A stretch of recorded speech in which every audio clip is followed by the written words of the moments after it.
Capsicum, ಈರುಳ್ಳಿ. ನಿಮ್ಮವ್ಗೆ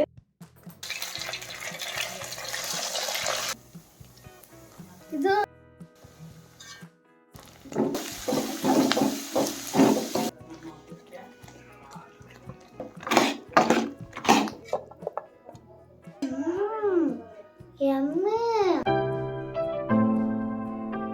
Hey guys, welcome back. Capsicum, ಈರುಳ್ಳಿ, ಕರಿವೆ, ಬೆಳ್ಳುಳ್ಳಿ, ಶುಂಠಿ. Main ingredient idli. ಉಪ್ಪು, ಸಾಸಿವೆ, ಖಾರ ಪುಡಿ, ಜೀರಿಗೆ, tomato sauce, soya sauce, chilli sauce, vinegar. ಇದಿಷ್ಟು ನಮಗೆ ಬೇಕಾಗುವಂಥ ಸಾಮಗ್ರಿ. ಇಡ್ಲಿ ಮಂಚೂರಿಯನ್ ಮಾಡಕ್ಕೆ ಸಾಮಗ್ರಿಗಳನ್ನ ನೋಡ್ಕೊಂಡಾಯ್ತು. ಹೇಗ್ ಮಾಡೋದು ಅಂತ ನೋಡೋಣ. ತುಂಬಾ ಇಡ್ಲಿ ಉಳಿದು ಏನ್ ಮಾಡದಪ್ಪ ಅಂತ ಹೇಳಿದ್ರೆ ಈ ತರ ರೆಸಿಪಿ ಮಾಡಿದ್ರೆ ಮಕ್ಕಳು ಎಮ್ಮಿ ಅಂತ ಚಪ್ಪರ್ಸ್ಕೊಂಡು ತಿಂತಾವೆ. ಸೊ ಏನ್ ಮಾಡ್ಬೇಕಂತ ಹೇಳಿದ್ರೆ ಮೊದಲಿಗೆ ಇಡ್ಲಿನ ನಾವು ನೀಟಾಗಿ ಚಿಕ್ಕ ಪೀಸ್ ಆಗಿ ಕಟ್ ಮಾಡ್ಕೊಳ್ಳೋಣ. ನಿಮ್ಗೆ ಯಾವ ತರ ಶೇಪ್ ಆ ತರ ಕಟ್ ಮಾಡ್ಕೊಳ್ಳಿ. ಉದ್ದುದ ಕಟ್ ಮಾಡ್ಕೊಳ್ತಾನೆ ಅಂತ ಹೇಳಿದ್ರೆ ಹಂಗೂ ಕಟ್ ಮಾಡ್ಕೋಬಹುದು. ಇಲ್ಲ ಈ ತರ ನೀಟಾಗಿ ಸ್ಲೈಸ್ ಬೈ ಸ್ಲೈಸ್ ಕಟ್ ಮಾಡ್ಕೊಳ್ತಾನೆ ಅಂತ ಹೇಳಿದ್ರೆ ಈ ತರನು ಕಟ್ ಮಾಡ್ಕೋಬಹುದು ಸ್ನೇಹಿತರೆ. ಸೊ ನೀಟಾಗಿ ಎಷ್ಟು ನಿಮಗೆ ಯಾವ ಕ್ವಾಂಟಿಟಿಯಲ್ಲಿ ಬೇಕು, ಯಾವ ಶೇಪಲ್ಲಿ ಬೇಕು ಅದನ್ನ ಫಸ್ಟ್ ಕಟ್ ಮಾಡ್ಕೊಂಡಬೇಕು. ಫಸ್ಟ್ ಎಲ್ಲ ಇಡ್ಲಿಗಳನ್ನ. ನೀವೇನಾದ್ರೂ ನಮ್ಮ ಚಾನಲ್ಗೆ ಇದೇ ಮೊದಲ ಬಾರಿಗೆ ಬರ್ತಾ ಇದ್ರೆ ವಿಡಿಯೋನ ಕೊನೆ ತನಕ ನೋಡಿ. ಇಷ್ಟ ಆಯ್ತು ಅಂದ್ರೆ ಲೈಕ್ ಮಾಡೋದನ್ನ ಮರಿಬೇಡಿ. ಹಾಗೆ ಸಬ್ಸ್ಕ್ರೈಬ್ ಆಗೋದನ್ನು ಕೂಡ ಮರಿಬೇಡಿ. ಹಾಗೆ ಬೆಲ್ಲೈಕನ್ ಮೇಲೆ ಕ್ಲಿಕ್ ಕೂಡ ಮಾಡೋದನ್ನ ಮರಿಬೇಡಿ. ಯಾಕಂದ್ರೆ ಬೆಲ್ಲೈಕನ್ ಮೇಲೆ ಕ್ಲಿಕ್ ಮಾಡಿದೆ ಅಂದ್ರೆ ನಾವು ಯಾವ ವಿಡಿಯೋನ ಎಷ್ಟೊತ್ತಿಗೆ ಪೋಸ್ಟ್ ಮಾಡಿದ್ರು ಅಥವಾ ನಾವು ಲೈವಿಗೆ ಬಂದ್ರು ನಿಮಗೆ ನೋಟಿಫಿಕೇಶನ್ ಟನ್ ಅಂತ ಬರುತ್ತೆ. ಸೊ ನೀವು ಬೇಗನೆ ಜಾಯಿನ್ ಆಗ್ಬೋದು, ಬೇಗನೆ ವಿಡಿಯೋಸ್ ಅನ್ನ ನೋಡ್ಬೋದು ಸ್ನೇಹಿತರೆ. ಅದಕ್ಕೋಸ್ಕರ ಇಡ್ಲಿ ಎಲ್ಲ ಕಟ್ ಮಾಡ್ಕೊಂಡಾದ್ಮೇಲೆ ಫ್ರೈಂಗ್ ಪ್ಯಾನ್ ತೊಳೆದು ಅದನ್ನ ಸ್ವಲ್ಪ ಬಿಸಿ ಮಾಡಕ್ಕೆ ಇಡೋಣ. ಅದಕ್ಕಿಂತ ಮುಂಚೆ ಸ್ವಲ್ಪ ಈರುಳ್ಳಿ ಎಲ್ಲ ನೀಟಾಗಿ ಸಿಪ್ಪೆ ಎಲ್ಲ ತೆಗಿಯಕ್ಕೆ ನೀಟಾಗಿ ಆ ಮುಂಡಿ ಈ ಮುಂಡಿ ಅಂದ್ರೆ ಫ್ರಂಟ್ ಬ್ಯಾಕ್ ನ ನೀಟಾಗಿ ಕಟ್ ಮಾಡಿ ನೀರೊಳಗೆ ಹಾಕಿದ್ರಿಂದ ನಮ್ಗೆ ಕಣ್ಣು ಊರಿ ಬರಲ್ಲ. ಅದಕ್ಕೋಸ್ಕರ ಹಾಗೆ ನಾವು ತಗೊಂಡಿರೋಂತಹ ರೆಗ್ಯುಲೇಟರ್ ಮೀಶೋದಲ್ಲಿ ತುಂಬಾ ಅಫೋರ್ಡಬಲ್ ಪ್ರೈಸ್ ಅಲ್ಲಿ ಇತ್ತು. ತುಂಬಾನೇ ಆಲ್ಮೋಸ್ಟ್ 2 years ಮೇಲಾಯ್ತು. ನಿಮ್ಗೆ ಏನಾದ್ರೂ ಯೂಸ್ ಆಗುತ್ತೆ ಅಂತ ಹೇಳಿದ್ರೆ ಖಂಡಿತವಾಗ್ಲೂ ನೀವು ಅದನ್ನ ಪರ್ಚೇಸ್ ಮಾಡಿ.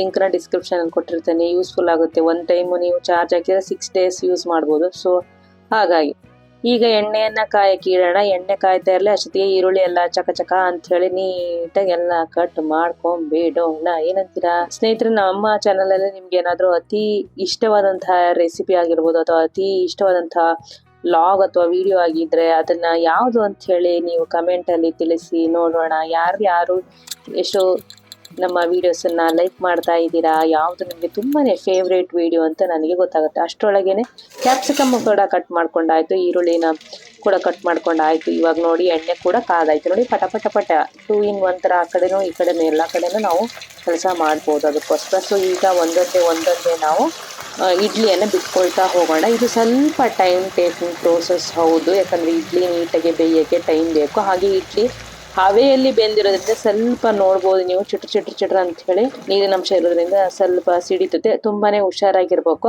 ಅಷ್ಟರೊಳಗೆ ನಾವು ಶುಂಠಿ ಮತ್ತೆ ಬೆಳ್ಳುಳ್ಳಿನ ಚಾಪ್ ಮಾಡ್ಕೊಳ್ಳೋಣ. ನೋಡ್ತಾ ಇದ್ದೀರಾ ಇಲ್ಲಿ ಫ್ರೈ ಆಗೇ ಹೋಯ್ತು. ಗೋಲ್ಡನ್ ಬಣ್ಣಕ್ಕೆ ತಿರುಗಿದ ತಕ್ಷಣನೇ ನಾವು ಸ್ವಲ್ಪ ತಕ್ಕೊಂಬೇಡ.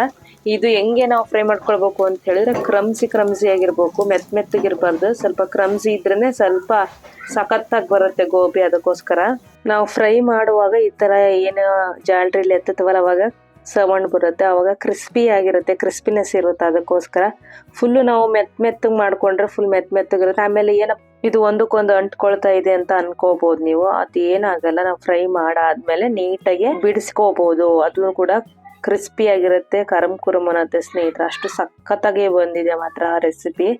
ಮತ್ತೆ ನಾವು ಇನ್ನೊಂದು ರೌಂಡ್ ಒಂದೊಂದೇ ಇಡ್ಲಿಯನ್ನ ಹಾಕುವಾಗ ಕಟ್ ಮಾಡಿರುವಂತ ಪೀಸನ್ನ ಎಣ್ಣೆಯನ್ನ ನೀವು ಸ್ವಲ್ಪ ಆದಷ್ಟು ಕಡಿಮೆ ಫ್ಲೇಮಲ್ಲಿ ಇಟ್ಕೊಳ್ರಿ. ಅವಾಗ ಅದು ಸಿಡಿಯಲ್ಲ ಜೋರು. ಆಮೇಲೆ ಪ್ರತಿಯೊಂದು ರೌಂಡ್ ಹಾಕೋಕ್ಕಿಂತ ಮುಂಚೆ 1 to 3 minutes ವೆಯ್ಟ್ ಮಾಡಿ ಎಣ್ಣೆ ನೀಟಾಗಿ ಕಾಯಲಿ. ಅವಾಗ ಒಂದು ಇಬ್ಬೆ ತೆಗೆದ್ರಿ, ಫಸ್ಟ್ ರೌಂಡ್ ತೆಗೆದ್ವಿ ಅಂತ ಅಂದ ತಕ್ಷಣನೇ ನಾವೇನ್ ಮಾಡ್ಬೇಕು, ಫ್ಲೇಮ್ನ ಜಾಸ್ತಿ ಮಾಡಿ ಸ್ವಲ್ಪ ವೆಯ್ಟ್ ಮಾಡಿದ್ರೆ ಎಣ್ಣೆ ಚೆನ್ನಾಗಿ ಕಾಯುತ್ತೆ. ಚೆನ್ನಾಗಿ ಕಾದಾಗ ನಾವೇನ್ ಮಾಡ್ಬೇಕು, ಆಗ್ತದೆ ಇಡ್ಲಿನ ಅಂತ ಹೇಳಿದ್ರೆ ಫ್ಲೇಮ್ನ ಕಡಿಮೆ ಮಾಡಿ ಒಂದೊಂದನ್ನೇ ಹಾಕೋದ್ರಿಂದ ಕೈಗೆ ಎಣ್ಣೆ ಸಿಡಿಯಲ್ಲ. ಹಾಕಿದ ನಂತರ ನಾವು ಫ್ಲೇಮ್ನ ಬೇಕಾದ್ರೆ ಜಾಸ್ತಿ ಇಟ್ಕೋಬೇಕು. ಜಾಸ್ತಿ ಇಟ್ಕೊಂಡಾದ್ಮೇಲೆ ನೋಡ್ಬೋದು ಬೇಗನೆ ಆಗುತ್ತೆ.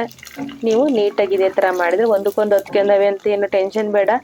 ಈಗ ತೆಗಿತಿದ್ದಂಗೆ ನಿಮಗೆ ಸ್ವಲ್ಪ ಆರಿದ ತಕ್ಷಣನೇ ಒಂದೊಂದನ್ನ ಆರಾಮಾಗಿ ಬಿಡಿಸ್ಕೋಬಹುದು, ಅದೇನ್ ತೊಂದರೆ ಆಗಲ್ಲ. ಆಮೇಲೆ ಇಟ್ಕೊಂಡು ಇರಲ್ಲ, ಒಂದಕ್ಕೊಂದು ನಾವು ನೀಟಾಗಿ ತಕೋಬಹುದು. ಗೋಲ್ಡನ್ ಬಣ್ಣಕ್ಕೆ ತಿರುಗೋ ರೀತಿ ಫ್ರೈ ಮಾಡ್ಕೋಬೇಕು, ಇಲ್ಲ ಅಂತ ಹೇಳಿದ್ರೆ ಫುಲ್ ಮೆತ್ತಗಾಗುತ್ತೆ. ಅದಕ್ಕೋಸ್ಕರ ಸೊ ಈಗ 2 ಸ್ಪೂನ್ ನಾವು ಕಾರ್ನ್ ಫ್ಲೋರ್ನ ಹಾಕೊಳ್ತದನಿ. ಇದನ್ನ ನೀಟಾಗಿ ನೀರು ಹಾಕಿ ಸ್ವಲ್ಪ ಮಿಕ್ಸ್ ಮಾಡ್ಕೊಳ್ತದನಿ. 2 to 3 ಟೇಬಲ್ ಸ್ಪೂನ್ ಅಷ್ಟು ನಾವು ಕಾರ್ನ್ ಫ್ಲೋರ್ ಮಿಕ್ಸ್ನ ಮಾಡ್ಕೊಳ್ಳೋಣ. ಈಗ ಫ್ರೈ ಮಾಡಾತು, ಈಗ ಒಗ್ಗರಣೆ ಕೊಟ್ಟೋಣ. ಮಂಚೂರಿಯನ್ನು ಹೇಗೆ ಮಾಡೋದು ಅಂತ ನೋಡೋಣ. ಮೊದಲಿಗೆ ನಾನು ಏನಿಲ್ಲ ಅಂದ್ರೆ ಒಂದು 5 ರಿಂದ 6 ಟೇಬಲ್ ಸ್ಪೂನ್ ಅಷ್ಟು ಎಣ್ಣೆನ ಹಾಕೊಂಡಿದ್ದೀನಿ.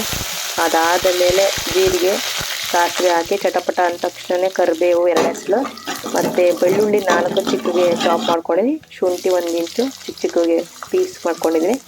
ಆಮೇಲೆ ಈರುಳ್ಳಿ ಏನು ಹೆಚ್ಕೊಂಡ್ನಲ್ಲ ಅದು ದೊಡ್ಡದು 2 ಪೀಸ್. 1 ಕ್ಯಾಪ್ಸಿಕಮ್ನ ತೊಗೊಂಡಿದ್ದು ಉದ್ದಿಗೆ ಹೆಚ್ಚಿದ್ದಾರೆ. ನೀಟಾಗಿ ಇದನ್ನು ಹಾಕಿ ಚೆನ್ನಾಗಿ ಫ್ರೈ ಮಾಡ್ಕೊಳ್ಳೋಣ. ಅದು ಫ್ರೈ ಆಗ್ತಾ ಇದೆ, ನೋಡ್ಬೋದು ನೀಟಾಗಿ ಯಾವ ಥರ ಬಿಡಿಸ್ಕೊಂಡಿದ್ದೀವಿ, ಒಂದೊಂದೇ ನೀಟಾಗಿ ಹತ್ಕೊಂಡಿಲ್ಲ, ನೋಡ್ತಾ ಇದ್ದೀರಾ.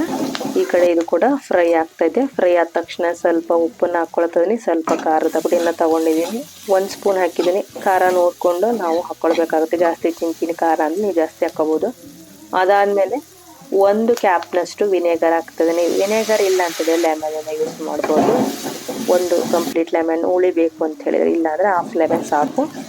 1.5 ಸ್ಪೂನಷ್ಟು ಸೋಯಾ ಸಾಸು, 2 to 3 ಸ್ಪೂನಷ್ಟು ನಾನಿಲ್ಲಿ ಚಿಲ್ಲಿ ಸಾಸ್ ಹಾಕ್ಕೊಳ್ತಿದ್ದೀನಿ. ಸಾಸ್ ಇಲ್ಲ ನಾವು ಈಗ ಮಾಡೋದು ಅಂತ ಹೇಳಿದರೆ, ಸಾಸ್ ಇಲ್ಲ ಅಂತ ಹೇಳಿದ್ರು ನೀವು ಆರಾಮಾಗಿ ಟೊಮೊಟೊ ಸಾಸ್ ಇದ್ದರೆ ನಾವು ಹೇಗೆ ಮಾಡೋದು ಆ ರೆಸಿಪಿನ ಅಂತ ಆಲ್ರೆಡಿ ತೋರಿಸ್ಕೊಟ್ಟಿದ್ದೀನಿ. ಮೇಲ್ಗಡೆ ಲಿಂಕಲ್ಲಿ ಡಿಸ್ಕ್ರಿಪ್ಷನ್ ಹಾಕಿರ್ತೀನಿ, ಅದನ್ನು ಮೇಲ್ಗಡೆ ಲಿಂಕನ್ನು ಕೂಡ ಕೊಟ್ಟಿರ್ತೀನಿ, ಹೋಗಿ ಚೆಕ್ಔಟ್ ಮಾಡಿ. ಅದಾದಮೇಲೆ ನಾನಿಲ್ಲಿ ಟೊಮೊಟೊ ಸಾಸನ್ನ ಹಾಕ್ಕೊಳ್ತಿದ್ದೀನಿ. ಟೊಮೊಟೊ ಸಾಸನ್ನ 5 ರಿಂದ 6 ಚಮಚ ಟೇಬಲ್ ಸ್ಪೂನಷ್ಟು ಹಾಕ್ಕೊಳ್ತಿದ್ದೀನಿ.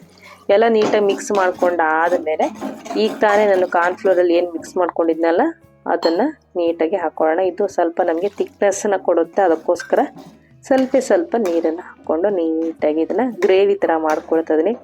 ಡ್ರೈ ಆಗಿಬಿಡುತ್ತೆ, ಇಲ್ಲ ಅಂತ ಹೇಳಿದ್ರೆ ನೀಟಾಗಿ ಆಗಲ್ಲ. ಅದಕ್ಕೋಸ್ಕರನೇ ಸ್ವಲ್ಪ ಹಾಫ್ ಗ್ಲಾಸ್, ಸಣ್ಣ ಗ್ಲಾಸಲ್ಲಿ ಹಾಫ್ ಗ್ಲಾಸಷ್ಟು ನೀರನ್ನು ಹಾಕ್ಕೋಬೇಕು. ಅದಾದಮೇಲೆ ಕೊತ ಕುದಿಯುತ್ತೆ. ಕುದ್ದಾದಮೇಲೆ ನಾವು ಏನು ಮಾಡ್ಕೊಂಡಿದ್ವಲ್ಲ ಇಡ್ಲಿ ಫ್ರೈನ, ಅದನ್ನು ಒಂದೊಂದೇ ಹಾಕ್ಕೊಳ್ತಾ ಹೋಗಿ ನೀಟಾಗಿ ಇದನ್ನು ಮಿಕ್ಸ್ ಮಾಡ್ಕೊಂಡ್ಬಿಟ್ರೆ ನಮ್ಮ ಗೋಬಿ ಮಂಚೂರಿ ಅಲ್ಲ, ಇಡ್ಲಿ ಮಂಚೂರಿಯನ್ ಸವಿಯಲು ಸಿದ್ಧವಾಗುತ್ತೆ ಸ್ನೇಹಿತರೆ. ನೋಡ್ತಾ ಇದ್ರೆ ಎಷ್ಟು ಈಸಿ ರೆಸಿಪಿ, ಸಿಂಪಲ್ಲು. ಸಾಸ್ ಏನಿಲ್ಲ ಅಂತ ಹೇಳಿದರೆ ನೀವೇನು ಮಾಡ್ಬೋದು ಅಂತ ಹೇಳಿದರೆ ಟೊಮೊಟೊ ಮತ್ತು ಮೆಣಸಿನ್ಕಾಯಿನ ಚೆನ್ನಾಗಿ ಬೇಯಿಸಿ ಸಾಸ್ ಮಾಡ್ಕೋಬೋದು, ಅದನ್ನು ಹಾಕ್ಬೋದು. ಓಕೆನಾ? ಸೊ ಫೈನಲಿ ನೋಡ್ತಾ ಇದ್ದೀರಾ, ಬಿಸಿ ಇಡ್ಲಿ ಮಂಚೂರಿಯನ್ ತಯಾರಾಗಿದೆ. ಈ ರೆಸಿಪಿ ಹೇಗೆ ಬಂದಿದೆ ಅಂತ ನಮ್ಮ ಕೃತಿಕನ ಕೇಳೋಣ ಬನ್ನಿ. ಈ ರೆಸಿಪಿ ಇಷ್ಟ ಆದರೆ ಲೈಕ್ ಮಾಡೋದನ್ನ ಮರಿಬೇಡಿ ಆಯಿತಾ? ಬನ್ನಿ ರಿವ್ಯೂ ಕೇಳೋಣ.